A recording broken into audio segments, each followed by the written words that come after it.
গরিব বাবার রাজকন্যা ছিলাম আমি। বাবা মায়ের পছন্দে একজন প্রবাসীকে বিয়ে করি। দু চোখ ভরা স্বপ্ন নিয়ে স্বামীর বাড়িতে এসেছিলাম। বাসর রাতে আমার স্বামী তিনটা শর্ত দেয়। তাকে তুমি বলা ডাকা যাবে না। তার বাবা মাকে নিজের বাবা মার মতোই দেখতে হবে। তার মাকে মা বলেই ডাকতে হবে। আমি তার সমস্ত শর্ত মেনে নিয়ে বললাম, তাহলে আপনাকেও আমার মাকে মা বলে ডাকতে হবে। সে বলল, কোনোভাবেই সম্ভব না। সে তার মা ছাড়া কাউকে মা বলে ডাকতেই পারবে না। বিয়ের কয়েকদিন পরে বুঝলাম আমার স্বামী আমাকে একদমই সহ্য করতে পারছে না। সব সময় খারাপ ব্যবহার করত। নতুন বউকে তুই তুই ব্যবহার করত। তার কাছে যেতে দিত না। মাঝখানে গোল বালিশ দিয়ে রাখতো। আমি আমার শ্বশুর বাড়ির মানুষকে জানালে তারা সেগুলো গায়ে মাখতো না। একটা সময় স্বামী শারীরিকভাবে অসুস্থ হয়ে থাকে। ডাক্তারের কাছে নিয়ে গেলে জানতে পারি তার পেটে টিউমার হয়েছে। খুব তাড়াতাড়ি অপারেশন করাতে হবে, নয়তো সমস্যা হবে। সেই সময়টা, যে সময়টা মেয়েরা বিয়ের পর স্বামীর সাথে আদর সোহাগ নিয়ে কাটায়, আমি সেই সময়টা হসপিটালে স্বামীর অবহেলায় কাটিয়েছি।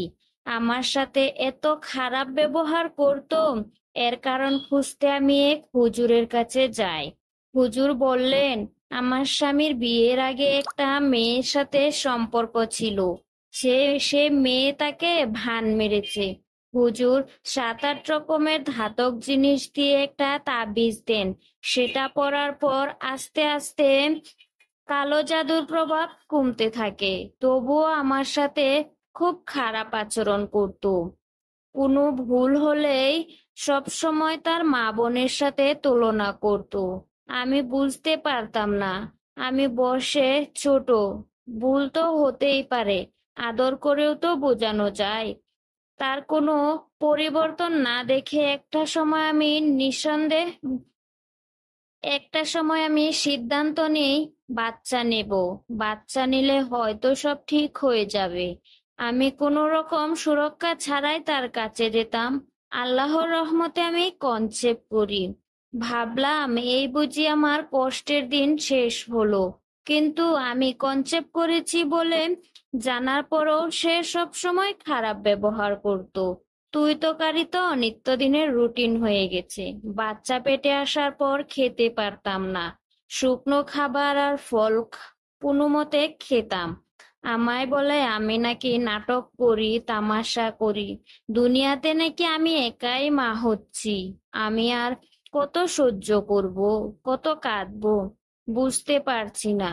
এই এই অবস্থায় আমায় কি করা উচিত আমি বুঝতে পারছি না।